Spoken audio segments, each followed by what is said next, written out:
Welcome to the Sharpe Way, everybody. I appreciate you guys showing up. Today is a very special show. It is a Sharpe Way guest show. Yes, I have two cool guests I'm about to bring on. This is the Family Matters show. Why? Because family does matter. Absolutely. So I want you guys to show me that you care. Do me a favor, like, comment, share, let people know that this matters. Let people know that this is going on and it is important to you. So please make that happen if you would. I appreciate that. And of course, always follow me on Twitter to the best of your ability. Twitter matters. People are tweeting everywhere. Stop looking at my handsome mug and instead head over to Twitter, click like, follow me, and we can rock and roll. I am very lucky today on this very special Sharpe Way guest show to have two great guests I'm very happy to have. The first one, guy I've known for many years, helped me out tremendously. The man himself, Navy vet, father, leader, family law activist. The man himself ran for governor of Illinois, Kashs Jackson. How are you, sir? I'm fantastic, Larry. It's good to see you, bud. That's what I wanted to hear. But I don't only have him. You would say, Larry, what a great show you've got, Kash. But no, wait, there's more. It's like I'm one of those guys selling stuff late night. Absolutely. I have a musician, an activist, the director of Victims of Family Law for Joe Jorgensen. Chris Cole has joined us this evening. How are you, sir? How are you? Thanks, Larry, for having us on. Absolutely. Now, you might ask, and people often do, Larry, why do you care about family law? Why do you care about the plight of so many parents, parental rights, fathers' rights? Why do you care so much? And what actually happened, for those of you who don't know, is I actually was running for office in 2018 across New York, and across 2017 when I began my run. People will come to my events and they'd ask me things like, well, what are you going to do about family law? And to be forward, I didn't think it was that big of a deal. I was ignorant. I did not think it was that big of a deal. I'd heard a story here or there, but I thought those were all just the odd story. And then people would tell me terrible stories about how they're alienated from their children, how they have it. I heard I've been paying child support of $2,000 per month for 3 years, and I haven't seen my kid in 3 years. And when I first heard those stories, and please, those of you who've been through this, this is just how I felt. And I was wrong, but I felt they got to be exaggerating. It can't be that bad. I didn't want to believe that our system was that bad. So I didn't believe it. And I thought that this is some guy, and maybe he was a bad dad or whatever. I made the excuse thinking that it can't be real. But I listened, and I kept it in my head. Then I go to another place, another county, and I would hear the exact same story again from a different person who doesn't know the first person, who couldn't know the first person. And it was the same story. And I thought, whoa. Then I'd go another county 6 hours away, and I'd hear the same story. And at one point I said, okay, I'm missing something here, right? I'm saying I'm listening, so I better listen. So I got worried, and I went to my policy team. My policy team, they didn't know what to do. And then they said, and I said, well, that's not good enough. We got to find somebody to talk about this issue. And they gave me the man who's on this show right now, Kashs Jackson. They said, this is the guy. He knows his stuff. Call him. So I called him up. And Kash spent, what, an hour on the phone, Kash? Get me up to speed on stuff that I couldn't believe. Hour at least. Yep. Yes, maybe more, right? And just talking. Get me up to speed on what was going on, trying to show me what was happening. And other thing I didn't get is, I thought, again, ignorant I thought this was a New York State problem, and that's it. It's a nationwide problem dealt with by the federal government, making things even worse, putting their fingers in to make things worse. And I guess what bothered me most about this is that I was ignorant to it. And I thought that I was a worldly traveled man who would know such things. And I didn't. And on top of that, my team didn't. And one of the reasons why they didn't know is because so many people who are in this situation don't want to share. They don't want to share it because it hurts, because it's painful, because it can be embarrassing. They don't want to share. So they keep it to themselves. So I'm so proud and happy of the men that I have in front of me now who are doing the dirty work to help everybody else. So if I could give the floor to you, Kash, for a second, please tell me, give them a brief situation what happened with you. So just briefly, I was kind of coming into the very end of my naval career. I had 20 years in the United States Navy. And at the time, I had a top secret clearance, was kind of doing God's work, if you will, for the United States Navy and our nation. And so my background was extremely well vetted. And matter of fact, I ended up doing classified research and development on 2 separate tours for the United States military. And so I was extremely well vetted. My background was thoroughly investigated. I mean, they pour through your entire life history. I had a top secret clearance too. I was in intelligence and Marine Corps. I get it. Oh, right. Yeah. So and but anyway, so I, like many other service members, I'm going through a divorce, going through custody proceeding, and I had done some really hard tours. It took a toll on my family. Between doing research and development, I was gone a lot, and then being a drill instructor or a recruit division commander, as we're known. Average work weeks were 100 hours, and all of that. Just it takes a toll on people and on families. And so not unlike many other people, I ended up going through a divorce and custody, in which you have to, because we have to get married through the state. The state has to give you a license or their permission to get wed. And so to dissolve that, you have to go back through the state, which we did. And it was there that it was just really, I was punched square in the face with the fact that, man, I'm like, I thought I'm going to get equal custody. I mean, I live right down the road from my kids. I had always been a very involved father, had always provided for my children, and no criminal history, no nothing. And so I thought, I'm going to get equal custody. It'll be somewhat of a reasonable arrangement. I'm still in the military at the time, but I'm in my last year of the Navy. And so I'm going to retire right there. I'm not getting deployed or anything. And so, but then I was hit with a rude awakening. And my own attorney said to me, and this is kind of really where I came to the harsh realization that this game was rigged from the get-go. They had given us a marital settlement agreement proposal from the opposing party there, and I looked through it, and it was extremely lopsided to one party, to my ex-wife, and I'm like, this is in no way equitable. I mean, it's not even remotely close. She's making almost $100,000 a year, and they're telling me that I need to pay nearly $2,500 a month in child support. Because in Illinois, outside of the child support order, they can also tack on extracurricular activities, and they could tack on childcare expenses.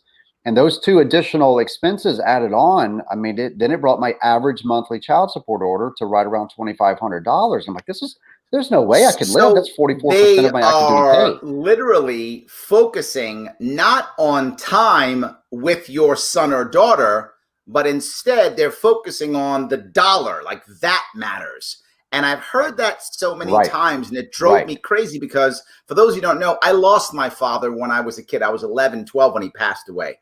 And I said the same thing, and I would talk to him and I'd say, I would have rather had a broke dad in my life than no dad in my life. And one of the reasons why I ran after the Marine Corps was because I had no positive male role models in my life, and I was searching for them desperately. It's one of the reasons why I joined the military, right? I would have rather had that in my life. I don't care if my dad was wealthy or not. Who cares? I wanted that in my life. And it makes me so angry thinking that I lost my father and the state took your children's fathers away. And that makes me angry. Yes, it should make us angry. And look, I mean, this is something that I had really brought to the forefront whenever I ran in 2018. And so you and I both were thankfully running simultaneously and bringing this issue to the forefront. And as you discussed earlier, a lot of people came forward to you throughout the state of New York and said, look, Larry, this is a serious problem. And I mean, it's a national problem. And it's to the tune of over 20 million children are growing up absent their biological fathers. And it's time that we really begin having an open, honest discussion on, is this fathers that are walking away from their responsibilities and their children, or is there something more to this? And I identified as 3 separate major domestic policies. And it's the domestic policy that's pushing fathers out of the picture. And we have to address these domestic policies, the inequality and inequities that exist. This isn't moms versus dads. This is absolutely the state and federal government opposing what's best for families. So let me ask you a more important question, Kash, and this is an emotional one. At what point, as you were walking down this horrible road, thinking that because of who you were and because of what you had done and the documents that you had proof of who you were, did you realize, holy crap, I'm screwed. This isn't going to work. The system is rigged. At what point did you go, oh my God, they don't care that I'm this person. They don't care about my past. They don't care who I am. They don't care what I've done. I'm screwed. Do you remember kind of when it all came to you? Oh, yes. Oh, yes. Oh, yes. I mean, like it was yesterday. And so one of the nuances that's utilized in family law, and it's a weapon. It's a weaponized tactic to put one party in favorable light of the court. Okay. And so what they will do is a party, and this is typically recommended by unscrupulous attorneys, they'll recommend to their clients to get an order of protection. Now, to the layman, myself included, you believe, okay, somebody gets an order of protection against them. Clearly, they found evidence and there's some sort of criminal activity there that was proven to issue this. That's absolutely not the case. Not true. These things are rubber stamped every single day in family law courts. There's articles written all across the nation from various state bar associations on how these orders of protection are being utilized as a silver bullet tactic against predominantly men. And it's, I've seen men use it against women as well, but predominantly it is used against men. And these judges just rubber stamp them and send them on through. And I'm pretty certain they receive federal funding through the Violence Against Women's Act because of this. Now, but let me touch one step further from that, if I could. And the thing is, this is double, triple bad, because in the criminal courts, you get an order of protection, like your point, because there's some evidence of something happening, some problem. So now when a cop has to enforce this, the cop assumes that this guy's a bad guy, that he's a criminal, because if it was criminal court, he's probably a bad guy. They have some evidence, some proof. So now the cop thinks you're a bad guy and comes at you like you're a criminal. And you go, what are you talking about? How can I be a criminal? And now you get into it with the cop. And now that makes things worse because the cop's like, what's wrong with you? You're a bad guy. And he's like, you know what happened? But the worst stories I heard is when these are actually issued and the father doesn't even know it's issued. They weren't even in the courtroom when it was issued. So now, because now the wife and husband who live in the same town shop at the same Walmart, this has already been issued. The husband, the soon-to-be ex-husband happens to be in the same Walmart as her. She calls the cops. He has a perp walk now out of Walmart in front of all of his family and friends. Like he's a criminal, like he's in, beating people up or something. And now he loses his job. He loses respect. He's fighting with the cops because he can't believe it. Bad, bad, bad all over this. And this happens all the time. All the time. And look, I mean, people have no idea of just how far reaching these are. These are also red flag laws. And recently, if people were not paying attention, Democrats were able to slip by House Republicans in a defense spending bill, I believe that it was, that just passed here recently out of the House. And they carved out, Democrats put in there, and they carved out a special exception of orders of protection just for military and veterans, which does the same thing that it's been doing to citizens all over, myself included. But they have specifically targeted in this one, military and veterans. Now, hopefully, the Republican Senate will recognize this and get that scrapped. But this is being utilized to violate multiple constitutional rights. They are stripping you without any due process of your Second Amendment instantaneously because these are issued in a court where you're not present. Yes. You're not present when you're accused. So it's in an ex parte hearing. There's no evidence required and there's no punishment for perjury. And so the judge just rubber stamps these things and sends them out the door. And I believe that the evidence shows that these are probably causing more conflict because when the man's thrown out of the house if he doesn't have family or friends, if he's like maybe one of us who got transferred somewhere in the military and got hit with one of these, what do you do? There's very few men's shelters in this country. And it's just this wrecking ball that destroys your life. And that's what it did to me. And after the third one, and I'm standing in front of the judge, and they issued this third order of protection.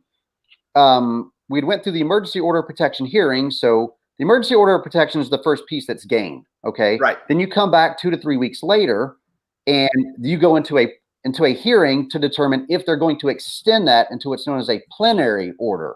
Okay. Now this is temporary, but this can go out to 2 years. Wow. They can go all the way out to 2 years and keep somebody away from their children with no evidence, zero. And so in this plenary hearing, I knew, like, I smoked them. I destroyed them. I represented myself. I conducted my own cross-examination, and I had evidence that they didn't know that I had that just eviscerated their claims. And it didn't matter. They flipped tactics. They pulled out they pulled out a folder, had some of my social media in there, pictures. And in a photo, I'm holding a piece, a cardboard sign or poster board that says that basically, I paid $20,000 in attorney fees. I'm paying over $1,000 a month. I'm dead broke, not dead beat. And the judge said, "Is that you?" And I said, "Yeah, that's me."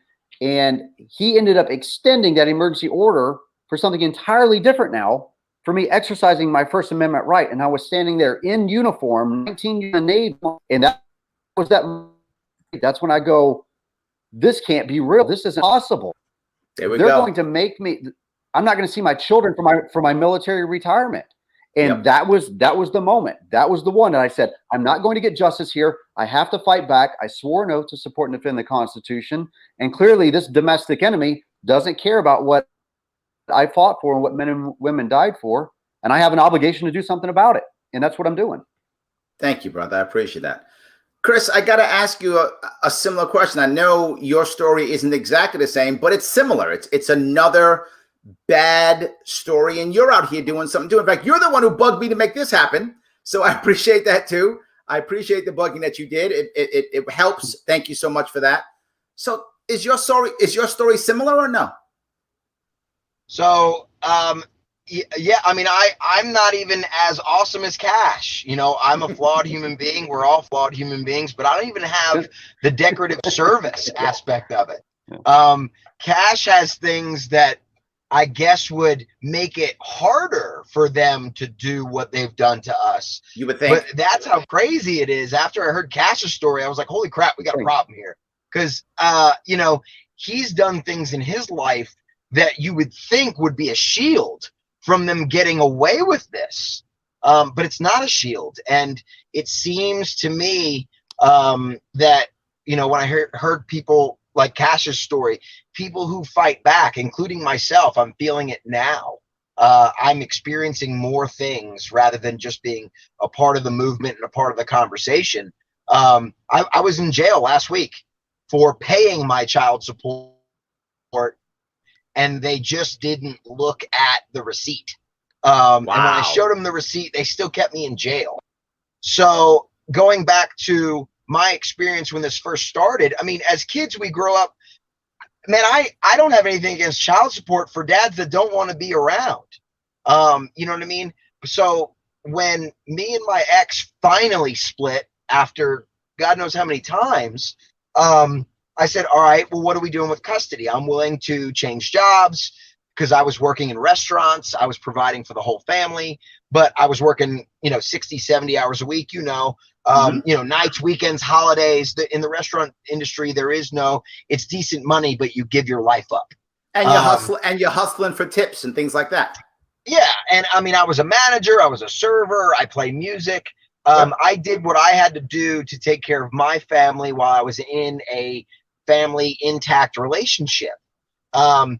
I had to make an adjustment because I figured, all right, well, if we're not together, then I'm going to need to have a job that's conducive with having a child at least 50% of the time. So I need more daytime hours, your typical 9 to 5 situation. So you actually were prepared to change your lifestyle for this? No, I did. And you did change your lifestyle. Okay. Yeah. So I was playing music. I lived in Nashville for a while. She had left, then she came back. She left back to North Carolina, came back to Nashville. Were you guys already divorced at this time, or you were in the middle of getting divorced? Never married. My situation was no marriage. Okay, no right. marriage. Okay. So we wound up having one child. That's when all this started, is when she left me in Nashville, because I really think she was just having a hard time being there without family and friends, and I was working all the time. So wait a minute, so you weren't married, but you wanted to be part of your child's life the whole time. And so the state decided to punish you for that. Yeah. Basically, when she left, she filed for benefits, and as soon as she got on Medicaid and all the benefits, they make you become a child support Title 4D case. Because as we know, those who are educated in the situation, child support is not about the best interest of the child. Never. It's about welfare recovery. Mm-hmm. So if you're on welfare, people like me and Kash are paying for the dads who only pay $50 a month, and those moms are on welfare. I pay right now. My child support was as high as $1,750. And I was making $2,500. So I went bankrupt within a year. Sure. I've heard that story 1,000 times. Right. They were able to lie about my income because I was a musician. I want to touch this piece for a second, right? You guys have both brought up the same thing, lying. Now, I have literally said to people who work in family, attorneys, and I say, everyone's lying in that court, and you know that. And they'll go, well, I would never lie. And they always say that. And I actually have this on video. I forgot where. It was upstate New York once. And I was in a vape shop, and we would and as I'm in the vape shop, and there was a family law attorney there. And I asked her, I said this, and she says, I would never lie. I said, I get it. I'm glad you'd never lie. I said, I'm sure a lot of lawyers don't lie. I'm also sure that they encourage their clients to lie. They say things like, I'm not saying he hit you, but if he did, then look what you could get. That's how they tell their person to lie. They don't say lie. They say stuff like that. And she said, oh, I would never do that. I said, great. Absolutely. Are you telling me no one else in your field does that? That isn't rampant? This is exactly what she did. So exactly what she did. She just looked away. Yep. She did not answer that question. Yeah. She literally looked away. They can't look you in the eye. She couldn't do it. Now, maybe she was a good lawyer. Yep. I don't know the woman at all. They can't take it. Perhaps she was honest. I mean, there are good people in every field, obviously. So maybe she was honest and awesome. I have no idea. But there's no doubt that lying is rampant throughout the entire system. No doubt. Yeah. So what happened when she left? It's not just rampant, Larry. This is RICO activity that we're talking about. I mean, they are organizing and manipulating court outcomes for financial gain. This is racketeering. This should be investigated by the Department of Justice in every single aspect. And I'm gonna shut up for a second because I know I apologize, Chris. There was a delay there. No. Whenever no, you started. Not at all. Don't apologize. People need to hear what Kash Jackson has to say. Otherwise, I wouldn't have set this up. No, Kash, finish what you're talking about. People just do not realize, and people do not realize to the extent and the depravity of these courts. Okay, look, we've got to begin analyzing the domestic policies that are driving the systemic issues in this country. Okay, when we're talking about, everybody's talking about criminal justice reform, and rightfully so. We should be laser focused on criminal justice reform because that is what has led to the largest prison populace in the world. Okay, as is, if you think that justice system's bad, I want you to imagine another separate set of justice systems. And what they do is they imprison you into an emotional and mental hell where they torment you and bankrupt you. Your good name is smeared. They run you through the ringer with these orders of protections. They're like unlimited. I met a father, they completely reversed and gave the man full custody of like 5 kids. And these attorneys are stoking the conflict. Yep. And they're doing so with impunity. Everybody talks about qualified immunity. The one we really need to be concerned with is absolute immunity. It is judges that possess absolute immunity. They are not held accountable. They're internally monitored by other judges. The sheer lack of transparency on that process and the investigation process on complaints made against judges and what's being done, that alone should concern America, and it doesn't. Look, you're talking about the third branches of government. The checks and balances have failed. The executive branch and the legislative branch are not holding the judiciary accountable. They gave themselves absolute immunity, and somebody who has absolute immunity, and in many of these courtrooms, like in Illinois, where there's no cameras, there's no audio recording equipment, and they're severing rights in status calls, not there to hear any substantive matters, but inside status calls, they're violating due process when somebody wouldn't even think to have a clerk there to record the proceedings. Okay, that's exactly what they did to me. I haven't seen my children in over 2 years, Larry. Wow. It's inhumane what they're doing to moms and dads. It is inhumane what they're doing to our children. This is time we can never get back. I got to step in here for one second, if I can. Entertaining this idea that the biggest issue that I have here is what you're saying is the reason why people aren't looking at it is two reasons. And the reasons that I thought it wasn't a problem. See, I know what they're thinking because I used to think this. I used to think the way the average person thinks. The first one is, it can't be that bad. It's not, I don't want to believe that, right? I did not want to believe it. So I just wouldn't hear it. That's reason number one, which is why Chris is 100% right. We've got to hear these stories more and more and more. So people go, oh my God, it is real. Because it took me several people before I got it. I'm telling you, I did not believe it when I first heard it. I had to hear it multiple times before I went, oh my God, this is a problem. So that's step one. But the second thing is, people look at family law as the kids' table. Like it's not the real court, right? The real court is either criminal and federal prosecution, and lawyers look at it that way. Judges look at it that way. So it doesn't get looked upon. But my argument is, and it always has been and still is, family court's the most important court of all of them, because if we have better family court, we have better families. If we have better families, we have less criminals. We have less people fighting in civil court. It's the most critical family. The family unit is a critical unit. If you look at our prisons, they're filled with men who don't have fathers in their lives. It's insane. So, Larry, if I may jump in on that too, is I mean, as we know, family law and fatherlessness, you know, is the root cause for many of the systemic issues that we have. 100%. And Kash can rattle off all the numbers. He's recited them so many times, and they're slowly growing. You know, the numbers that he's rattling off these days are probably from a year or so ago. It's climbing. The reason we have mental health issues is because of the separation of the family unit. We weren't designed this way. Right. Sure. The government has stepped in as the custodian of our children and basically says, look, you're going to keep going to work, Dad or Mom, sometimes. And we're going to tell you how much it's going to cost to raise your kids. We don't care about what you budget or how much you earn or how you need to live. They basically say how much they're going to steal.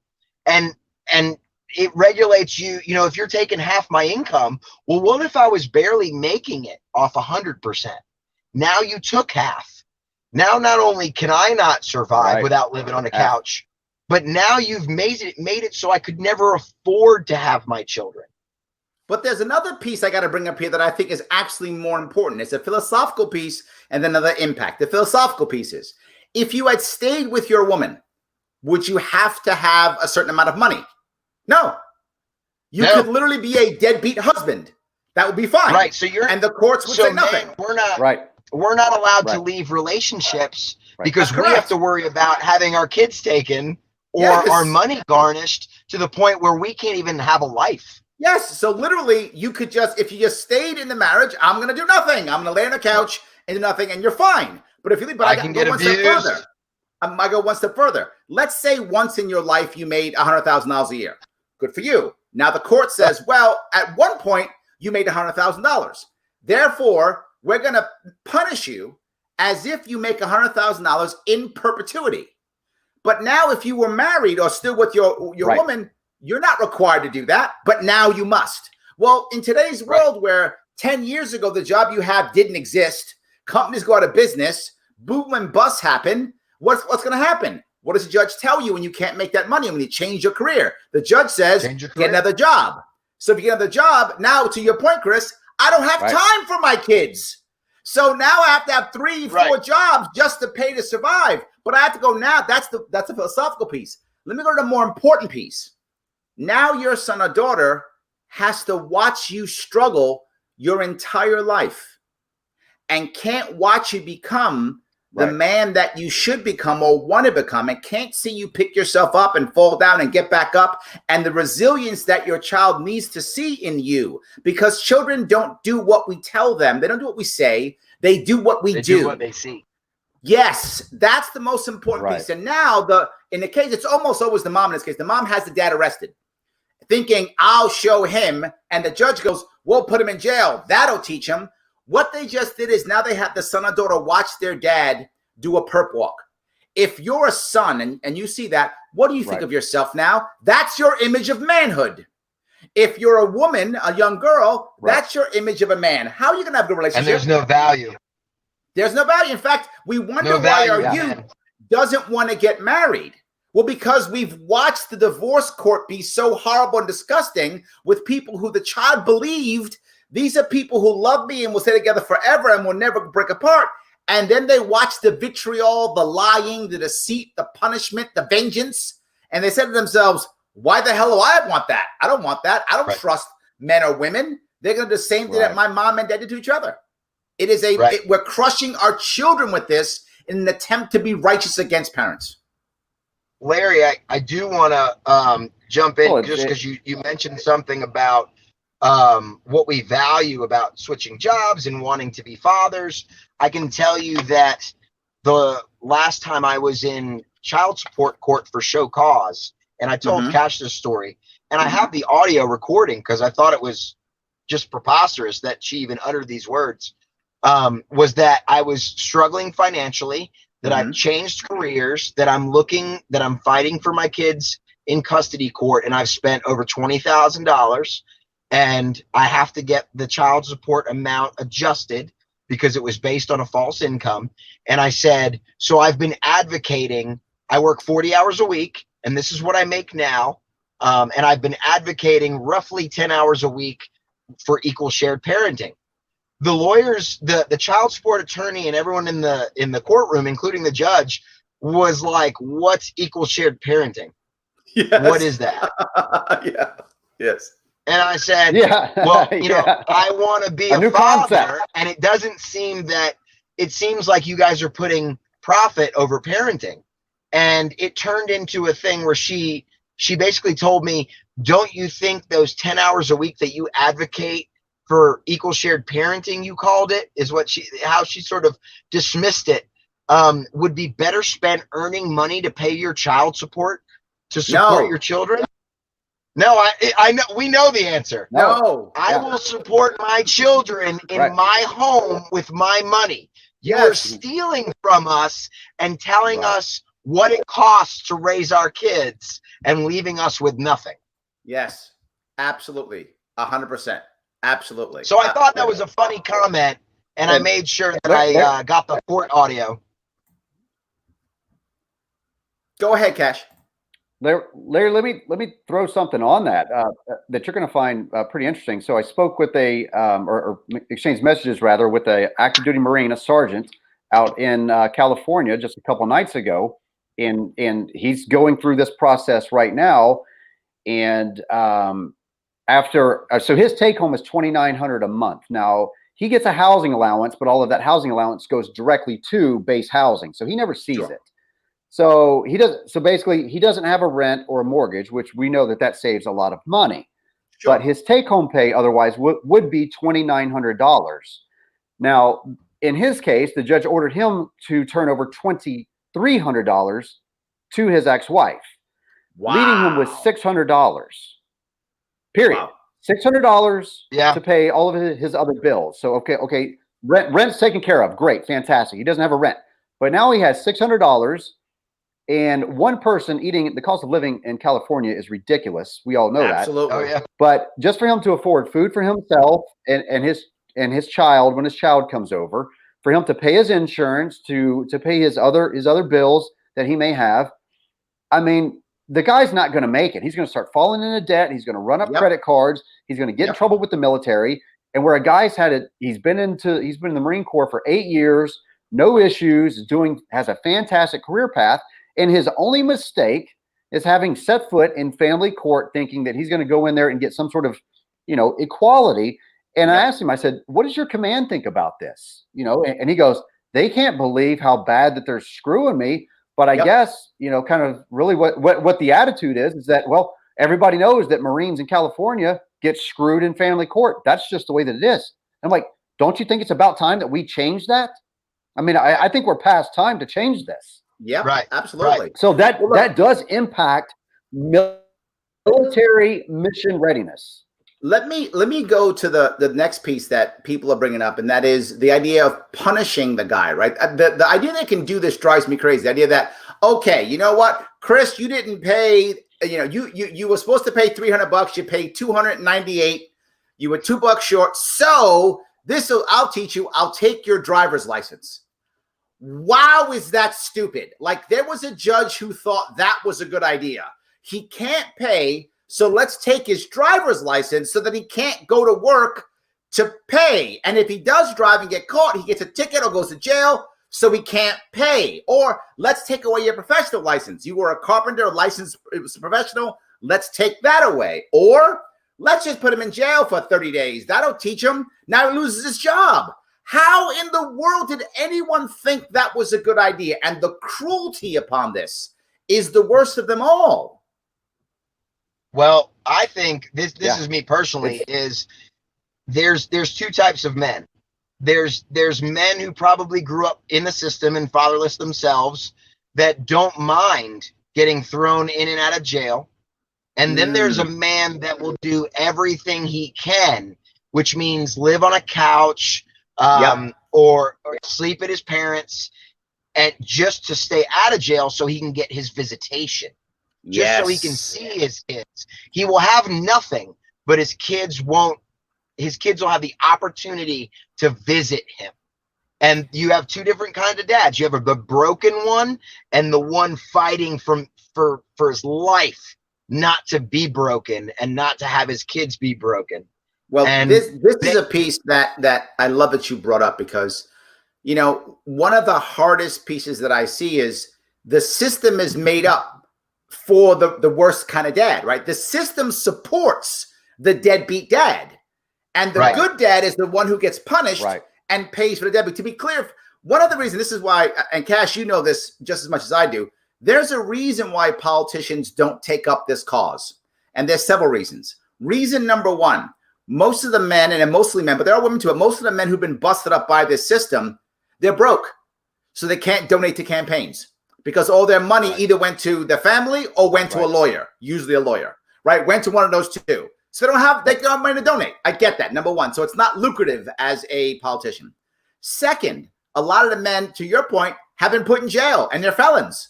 So now they can't vote.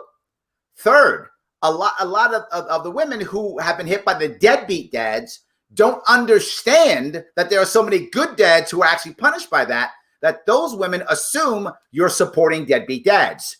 So you get a sign that, oh, you just want to support deadbeat dads. I think those are the three reasons. But the point is what you said, Chris. The system itself is so broken, it literally supports the deadbeat dads and punishes the good dads. Right, and the good dads will do whatever they can. Like I literally, Larry, just spent a night in jail for paying my child support. So I'm unemployed because I'm a musician and I work in restaurants. So I've been receiving unemployment. They took 60% of the money that I've received in unemployment. I paid it on a Monday. I had court on a Friday, and it said, they even told me, and the letter states, if you contact child support and you pay the amount that's agreed upon, you don't have to come to court. The following week, on a Tuesday morning, a sheriff came to my house and arrested me. I showed him the receipt.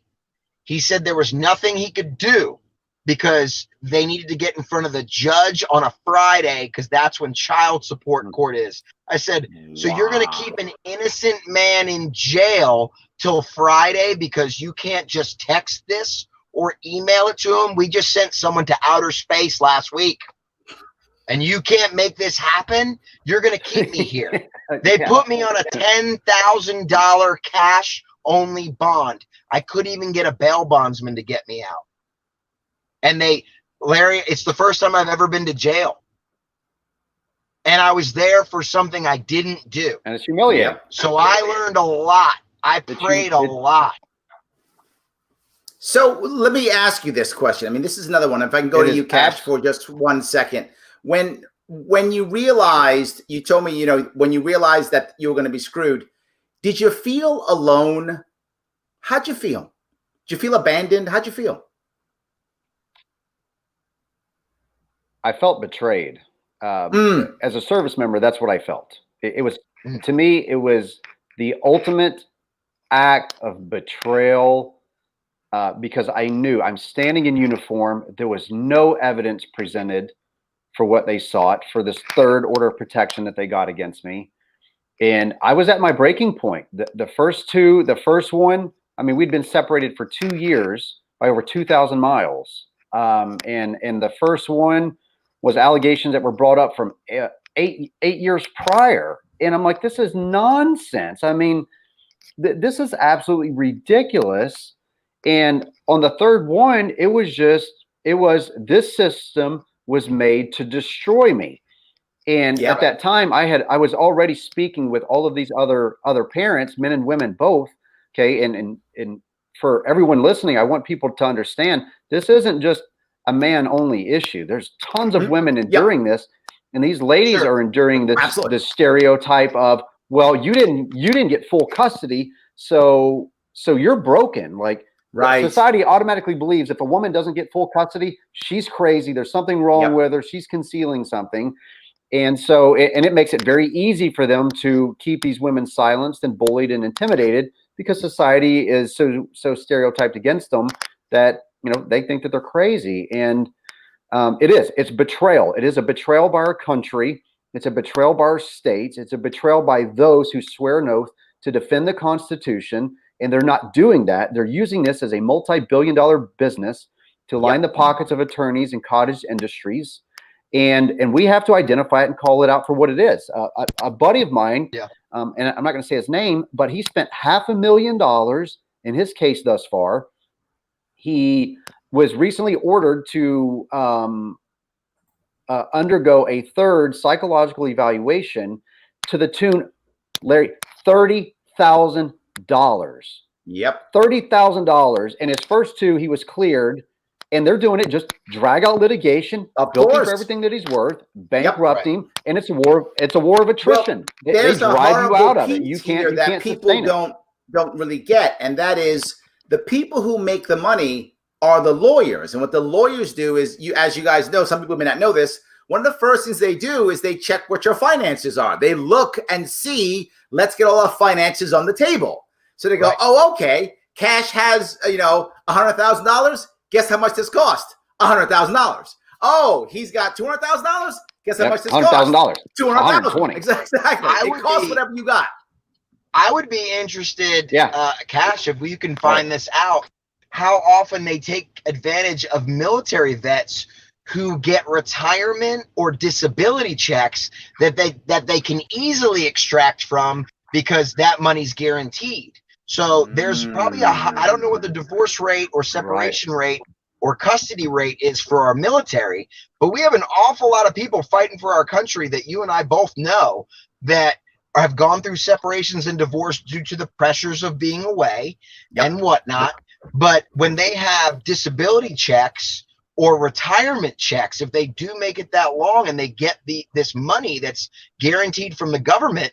Well, child support can swoop in and take that real easy because it's issued from the government. So they're basically just stealing their own money back and never giving you what you deserve for your service, and they take your kids to justify it.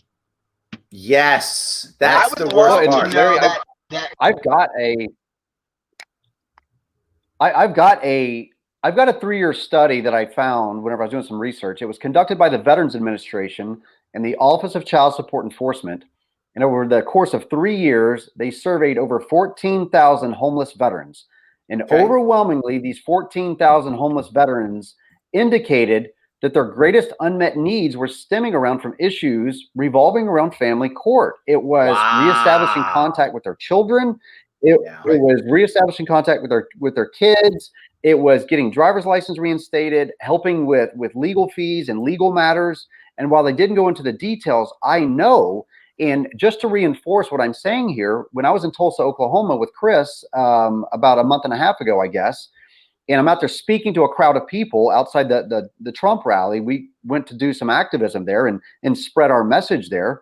And so we're out there talking about the fatherless epidemic, and a young Marine comes up to us, an active duty Marine, I apologize. I think he was a soldier, and he was in the Army. But he said that his unit returned. Yeah, his unit had returned from Afghanistan within the last year, and within the 9 months of returning, 3 members of his unit, all undergoing family law cases, killed themselves. Yep. These service members feel betrayed. One of the largest suicide demographics amongst veterans is from our Vietnam veteran community. I know Vietnam veterans that are still having their Social Security money and disability money taken for child support on children that have long aged out of the system. This is to pay back penalties and fees and interest. And it is a racket, and it is destroying the veteran and active duty service member community. So let me go to Chris for a second again.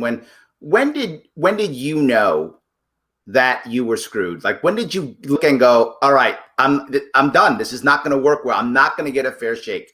At what point were you like, oh my God, it doesn't matter. I'm not going to get a fair shake. The first attorney showed me that basically when he said the words to me that he was more concerned about his reputation than how I wanted him to fight. And he didn't want to, he didn't want to say the things or introduce the information that I wanted to share because he knew the judge and he wasn't going to put his reputation on the line. Both of my attorneys have dropped me. The last attorney I had, I paid $10,000 up front because she told me and everyone told me she was the best. She was a bulldog. But she's only a bulldog if you go bankrupt or she takes more money from you. We got 2. Custody is usually held with multiple cases in a custody week, and they hear multiple cases at a time. Mine was on the tail end of the week, and there wasn't enough time to do the whole thing, so it was meant to be continued. I had paid $10,000 up front. We're going to come up with a date within a month or 2. Within 6 days, I kept emailing my attorney and asking her, what date did we come up with? What's the date? She said, Mr. Cole, after we've reviewed your, the money that you've given us, you've run out. So we're going to need another $10,000 retainer. Wow. Dude, we were going to do the date. We were going to do it right then. So it got continued. So I don't owe you anything. Right. But I have that in writing. That is the kind of legal. So hold on now. When this happened and you realize I'm in trouble, did you feel alone? Did you feel betrayed? What did you feel?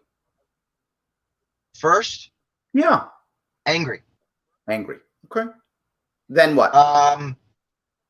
I realized that we're not, like Kash said, it's rigged. And it's not it's not rigged everywhere, but it's rigged enough that it is.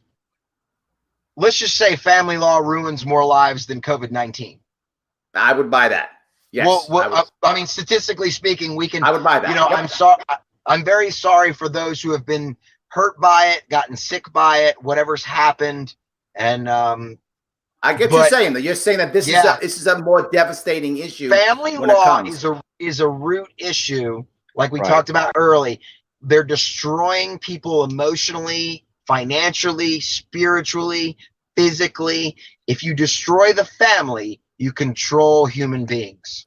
But the reason why I'm bringing this up is so many people who go through this feel like they're the only one, which is why this type of show, the things you're doing, Kash, the things you're doing, Chris, these are important things to let people know they're not alone, that they're not the only ones being betrayed, that it is just them. And when something bad happens to somebody, it's very common for them to go, oh my God, what did I do to deserve this? Or why only me? Or, oh, it's only me getting, this issue. When no, it's systemic. It is everywhere. And it isn't that you did something bad. It's that you're in this bad system. And that's why you're getting screwed over, because it's a bad system. And I love that you guys are doing something. So I want to ask a more important question of you, Kash, you could have, if you wanted to, simply said, I'm out, I'm done, I'm not doing this anymore. You could have crawled into a shell into nothing, but you didn't. You're out there, you ran for office, heavily on this issue, you're doing stuff like this, you're still working for parental rights. Why?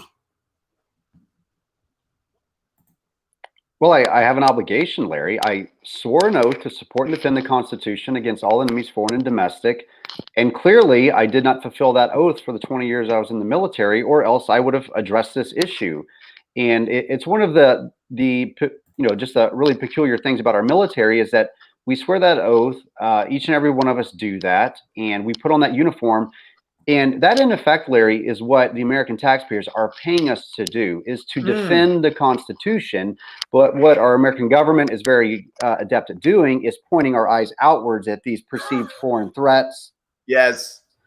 Which are of no threat to our Constitution. I'm sorry, but no goat farmer in Afghanistan is a threat to our constitutional rights. These red flag laws were signed into legislation by Republicans and Democrats.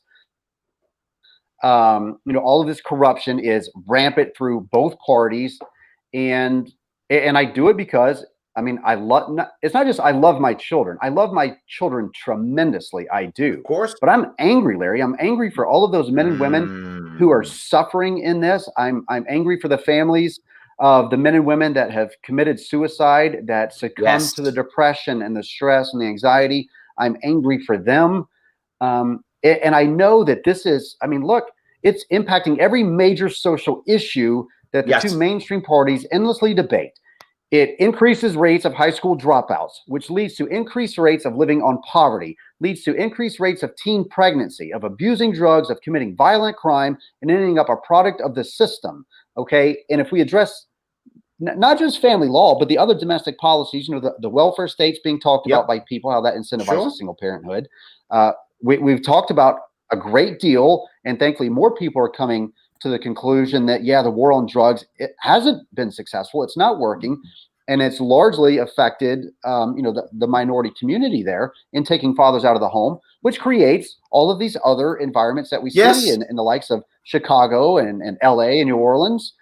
And so we have to say, look, this is a real problem. It's causing a lot of social issues that need to be addressed. And if this was to reduce alone, the veteran suicide rate, it would be worth it to address it. And I'm telling you, just like that young Marine said, or a soldier said, would be worthwhile to address. Look, I'm telling you right now, as a 20-year service member who has lived this for 6 years of his life, that it's nearly killed me. I've struggled with major depression. I still see a counselor. I use medical cannabis to treat my depression. I never used cannabis up until 2018. It was because of this process. It literally destroys you. And you can I could go to the VA and get all hopped up on pharmaceuticals and deal with all of those issues, or I can use my God-given right to use a plant that's here. But again, you can tie that right in too, because I know people that have cancer who are using it, and they took their kids, even though they had a medical license to use it in a different state, and they took their children. So, you can literally tie this into really every major issue that libertarians care about. No, Larry, I'm with you. Go ahead, Chris. You said it one time on an interview, probably multiple interviews. But it's the government breaks your leg, hands you a crutch. All this is it's a way to control. Yes. How do you control? Kash says it a lot. Men are protectors. If you take the protector out of the home, you're basically leaving children rudderless. Men are designed as a different side of nurturing than women. Different but equal. God or the universe, whoever you believe in, designed men and women to have children because men and women influence children in a positive way. To reduce a mother or father to just a paycheck or a provider only, without giving that DNA something that it recognizes, which is love. My kids, thank God, thank the universe, thank whoever, right now when they see me, they love me. And I see them every other weekend. They want to know why I don't get to spend half the time. I say things like, me and mommy have to have conversations with a judge so he can help us. And that's what most people don't do that, right? See, most don't do that. What happens is when the kid says, "Mommy, what's wrong with dad?" Mommy just does a litany of what's horrible about the dad.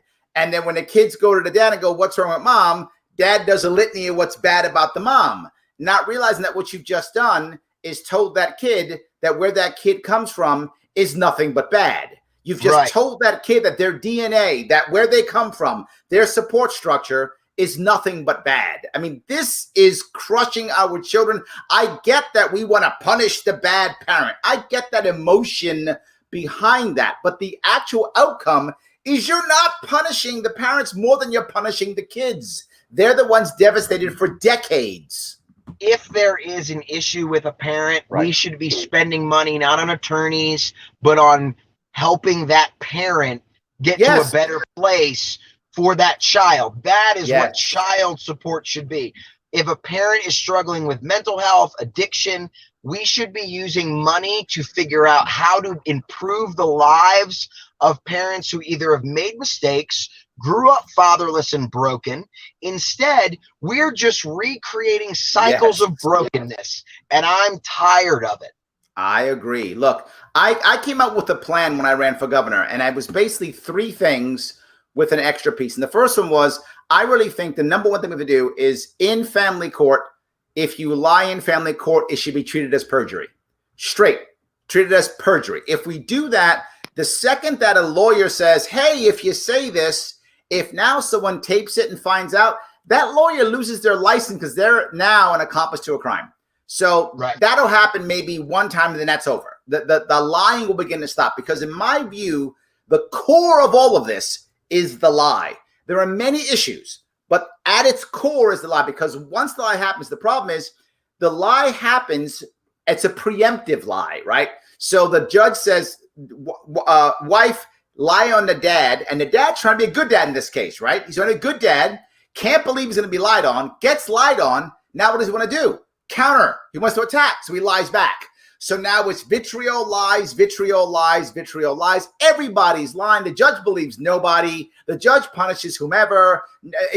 And worse, the kids watch mom and dad lie. The kids have to lie also. And because there's no penalty for perjury, mom comes in, sister comes in, they all lie, they corroborate lies because there's no punishment for it. But put grandma in jail for 30 days if she corroborates a lie, all of a sudden grandma doesn't show up in court anymore. She keeps her mouth shut. Changes everything. Right. And what we'll do is, now if the guy is a bad dad and he is a bad guy, then you still tell, yes, he's a bad guy, but now it's not a lie. It's real. He's a bad guy. Good. Put the guy in jail. He's a bad guy. Put the guy in jail. He's beating his wife. I got you. That guy should go away. No problem with that. That's it. That's the key. But there's a second piece to this too. And that is we have to let judges know that their priority is not money, which means pulling the federal government out completely and not running child support through the state system where they make money like a credit card company, not making it a money grab. And the prior and the judge should be listed in family court. Priority is family with kin. That should be, because you know this, right? If they're mad at you, Kash, they think you're a bad guy, whatever, they don't like you. So now your brother says, I'll take the kid. Or your father says, let me have the kid. They go, no, because you might let Kash see the kid. How stupid is that? Let the kid be with the kid's kin. No matter what happens, we know this for sure. While there is a chance that a child may get hurt or something with their family, statistically, every kid is better off with kin. That's across the country, across the world, across cultures. You are statistically better off as a child with your own kin. That should be priority. Last piece, and this is New York State specific, but also other states, you've got to make family court looked upon as the senior court. And it isn't, because it should be. And this is a cultural and a legal issue. It should be the most senior court. When you make it a senior court, it will change how everyone looks at it. It will change how the press looks at it. It will change how the individual lawyers and judges look at it. It will change everything. Too many judges look at this as family court is their thing they do on the side when there's no criminal, or thing they do before they can get a promotion. That's got to go away. And my last piece that I wrap on top of this is there should be a way of judging judges which is not in the government. It should be literally like a Yelp review. I'm not joking. Like a Yelp review that the father and the mother both grade the judge. And if the judge is graded awesome by all the dads and bad by all the women, that's a biased judge. You're gone. You're gone. You're a biased judge. You should be being rated around the same, right? In some way, you should be graded equally. Equally bad or equally good, but it should be equal, because this judgment is not because I'm happy with what the judge did. The judgment should be, is the judge fair? Because some people are going to judge the judge poorly because they got hammered. But that's fine, as long as it's fair. I don't mind. So we do that, it will change everything. That's my plan for family law. Well, I think that, too, Larry, like you said, Larry, one critical component, you have to add on there that you've got to end absolute immunity. I mean, we cannot gloss over this absolute immunity piece, because it is, so there's two real critical pieces here that are allowing them to make these types of decisions. Number one, they use this undefined phrase of best interest of the child, which varies from every single attorney and every single judge that you speak with. They don't know what's in the best interest of the child. The parents do. Therefore, the state's only responsibility is to protect the rights of both parents and honoring equal protection under the law. If they don't have a finding of unfitness or a written finding that the circumstances would not warrant equal custody, i.e. the father, like myself, still in the military and deploying overseas, fine. But for all of these cases, like in Chris's case, and whenever I was getting out of the military, those wouldn't have been that way. And we should have gotten equal custody, but these judges are hiding behind absolute immunity. They can trample your due process rights. They can rig this case against you without you knowing it. And they know that there's going to be no accountability. Number one, because they bankrupted you and your ability to access the appeals court has just been severed. You're not getting to the appeals court because you don't have $11,000, $15,000, $20,000 or more to get yourself to the appeals court. So they know you're not going to reach the next highest level of justice. And even if you do, they're probably just going to remand it right back to them. And now you've pissed them off, and now they're really going to get you. So they're using that as a bully pulpit to be able to just trample and force whatever it is that they really want, and not what's fair, not what's equitable, and not what's in the best interest of our kids. And they make money on it. These judges, like mine, Judge Salvi and Judge Christensen in Lake County, Illinois, are two judges that if this were 1776, I would drag them out and tar them and feather them myself. But it's not, so I would rather just to work to get them into prison. And that is where they belong. These people belong in prison for the human rights violations under color of law. These aren't good people. They're really, really bad people. So go ahead, Chris. I think you're chopping at the bit. Go ahead. Were you both in the military? Obviously, Kash was. Yes, I was a Marine for 7 years. So as you know, was trying to, sorry, I lost my point here. I had a point to that question. No worries. I want to bring up a piece that Melissa just brought up, which is the idea of foster care, right? States make money by putting kids into foster care, right? That's what I'm saying. I want to make sure that the goal is to keep the kids with kin, not to make cash because you're putting it into foster care. It is a terrible, terrible idea. So look, before we wrap this up, I want to ask: is there something specific that you want to bring up, or someplace you want to send people for more information? Let me start, if I could, with you, Kash. Go ahead. Yeah, so I am the VP of Public Advocacy for the Fathers' Rights Movement. And the legislation that the Fathers' Rights Movement is working towards isn't just to benefit fathers. It would benefit mothers as well who are being adversely affected in this, i.e. you're presumed fit in the eyes of the court. You have an automatic rebuttable presumption of equal custody. So the same things that are affecting men that are also affecting women, that's what they're striving towards. So please go over to the Fathers' Rights Movement page. They are a nonprofit organization, a 501c3. I am the VP of Public Advocacy, so I spend a tremendous amount of time on the road advocating for policy reform, educating the public. And so if you know, if you want to be a supporter of mine and what I do there, you can go over to my page and do that, as well as to Mr. Chris Coles. And I'll let Chris kind of run with his own there. Go ahead, Chris, please. Yeah, so I am a libertarian because of family law. I am a libertarian because I met a gentleman named Adam Kokesh, and he brought me on his campaign for president this election season. And we started Victims of Family Law together, and he asked me to, he said, this is a black swan issue. This is an issue that is nonpartisan, that it would bring libertarians, Republicans, Democrats, and anyone in between together, because before we care about Biden or Trump or Joe Jorgensen or anybody, we care about our kids. And we know that there's something going wrong in this country in family law. 20+ million people would love to hear Joe Jorgensen, and Spike Cohen has already said he's on board. He agrees with ending qualified and absolute immunity. He agrees with having transparency in the courts by recording and video of your own cases. He agrees that any financial incentives by the federal government must be removed, that we need to put parenting over profit and destroy the industry aspect of this. So go check out Victims of Family Law for Joe Jorgensen. I'm the director of that. I work directly with Kashs Jackson. If Kashs Jackson wants to go protest somewhere, if Kashs Jackson needs help with anything, I'm next to Kashs Jackson from now on. As long as now I'm not in jail falsely for paying my child support again. And I'm going to deal with that issue on another day.